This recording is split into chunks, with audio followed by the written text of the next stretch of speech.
اور ایک دن رات کو چہرے پہ نقاب ڈال کے نا تو مسجد کی گلیاں گھوم رہے تھے عمر فاروق. ایک گلی سے گزر رہے تھے تو ایک بوڑھی اماں بیٹھی ہے خیمے میں. بوڑھی کچھ چہرے سے پریشان لگتی ہے. تو حضرت عمر غلام سے کہنے لگی اسے پوچھو کیوں پریشان ہے. تو پوچھا اماں السلام علیکم. وعلیکم السلام. اماں کیا بات ہے؟ تو اماں کہنے لگی جاؤ دوڑو, تمہیں کیوں بتاؤں, دیہات کی سیدھی سادی بی بی, جاؤ بھاگ جاؤ. کہا نہیں اماں مہربانی کرو اندر تو آنے دو. بڑی منت کے بعد اماں مانی. عمر فاروق عام آدمی نہیں جس سے دنیا کامتی ہے. حضرت عمر اندر گئے. اماں کیوں پریشان ہو؟ تو اماں کہنے لگی تمہیں کیوں بتاؤں, میرا اپنا دکھ ہے. چل اماں بتا دے, تیری مہربانی. تو اماں کہنے لگی میں ایک بیوہ ہوں, بے اولاد ہوں, کوئی میرا سہارا نہیں. مجھے عمر فاروق سے بڑی شکایت ہے. میرے اوپر 25 دینار کا قرضہ چڑھ گیا ہے اور 3 دن ہو گئے میں نے روٹی نہیں کھائی, اور عمر نے میری خبر نہیں لی. حضرت عمر کو پتہ چل گیا اللہ وارث ہے, اس کا کوئی 2 4 10 ہزار ووٹ کوئی نہیں. ایک کو میکے سے 6 مربے نہیں لے کے آئی, ایک اکیلی تنے تنہا. حضرت عمر فاروق رضی اللہ تعالیٰ عنہ کہنے لگے ماں عمر سے شکوا ہے؟ کہاں؟ جناب عمر کہتے ہیں میں نے ایک جملہ کہا تو اماں نے تو مجھے لاجواب کر دیا. میں نے کہا ماں عمر کو کیا پتا کہ تو بھوکی ہے اور مقروض ہے, اسے کیا خبر؟ تو اماں کہنے لگی کیا کہا تم نے؟ عمر کو خبر نہیں, اسے پتا نہیں.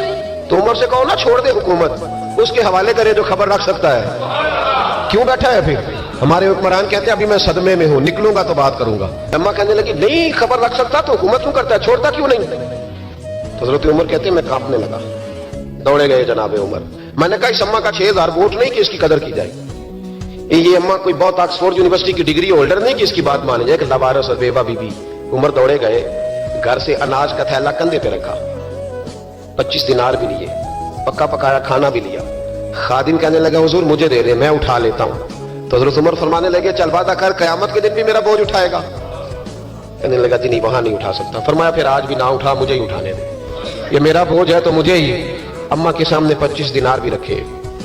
پھر اماں کو حضرت فاروق اعظم نے 2 مہینے کا راشن بھی دیا, پھر پکا پکایا کھانا بھی دیا. معمولی آدمی کی بات نہیں کر رہا, 24 لاکھ مربع میل کا حکمران.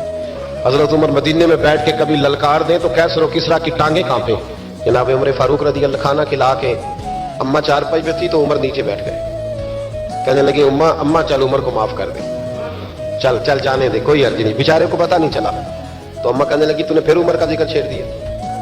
بیٹے میرے کھاؤ بڑے گہرے ہیں, میرے زخم بڑے سخت ہیں, کلیجہ پھٹے تو تجھے دکھاؤں کتنی تکلیف میں ہوں. میں تو پکا ہوا پھل ہوں, کسی وقت بھی دنیا سے چلی جاؤں گی. میں نے عمر کو معاف نہیں کرنا. جب میں قبر میں جاؤں گی نا, نبی کریم علیہ السلام آئیں گے تو میں عمر کی شکایت کروں گی. میں کہوں گی حضور اس سے پوچھئے یا رسول اللہ بیوہ اور بوڑھی کا خیال ہی نہیں کیا. تو آپ کے غلام کہتے ہیں میں نے عمر کو کبھی اتنا روتے نہیں دیکھا اتنا آج روئے. کہنے لگے اماں عمر کو میں جانتا ہوں وہ کمزور ہے, یہ شکایت نہ لگانا, وہ کمزور ہے, مقابلہ نہیں کر سکے گا, یہ شکایت نہ لگانا, چل معاف کر دے. تو اماں کہنے لگی اچھا تو مجھے کچھ اچھا لگتا ہے, جا تیری خاطر عمر کو معاف کیا, تو پیارا لگا ہے, جا معاف کیا, تیری خاطر معاف کیا, تیری خاطر عمر کو معاف کیا. حضرت عمر فاروق کہنے لگے مجھے لکھ کے دو. کون اتنے جتن کرتا ہے, کون؟ کسی سے کہنا جا اپنی اماں کو منا لے, تو کہتے ہیں نہیں نہیں میری غلطی کوئی نہیں تو بناؤ کس بات کو. حضرت عمر فاروق کہنے لگے لکھ کے دو, لکھ دو. تو اماں کہنے لگی آپ لکھیں میں سائن کر دیتی ہوں, آپ لکھ دیں میں سائن کرتی ہوں. حضرت عمر نے لکھا فلاں بنت فلاں کو عمر سے شکایت تھی. پھر انہوں نے عمر کو معاف کر دیا. اماں سائن کرنے ہی لگی تھی کہ مولا علی شیر خدا آ گئے, حضرت عبداللہ ابن مسعود آ گئے. اوہو عمر یہاں بیٹھے ہوئے ہو, میں سارے مدینے میں تلاش کر رہا تھا, یہاں بیٹھے ہو, وہ کچھ لوگ ملنے آئے, نکلو. اماں نے سنا کہ یہ عمر تھے تو اماں اٹھ کے کھڑی ہو گئی. آئے ہائے عمر تھے, آپ عمر تھے؟ تو جناب عمر کہنے لگے اماں تو نے جو کہا ٹھیک کہا, لیکن اپنے وعدے پہ قائم رہا, یہ ذرا سائن کر دے. اماں نے سائن کیے. تو حضرت عمر فاروق فرمانے لگے علی آ گئے ہو تو بطور گواہ تم بھی دستخط کر دو. عبداللہ ابن مسعود تم بھی بطور گواہ جب سائن ہوئے تو جناب عمر نے رکا لپیٹا اور مولا علی شیر خدا سے فرمانے لگے علی یہ رکھ لو, مجھے لگتا ہے میں تم سے پہلے دنیا سے جاؤں گا, اور جب میں پردہ کر جاؤں نا تو یہ رکا میرے کفن میں رکھ دینا. اگر حضور علیہ السلام نے پوچھا نا میری امت کے ساتھ کیا سلوک کر کے آئے ہو, تو رکا نکال کے کہوں گا یا رسول اللہ ایک بوڑھی ناراض تھی میں اسے بھی راضی کر کے آیا.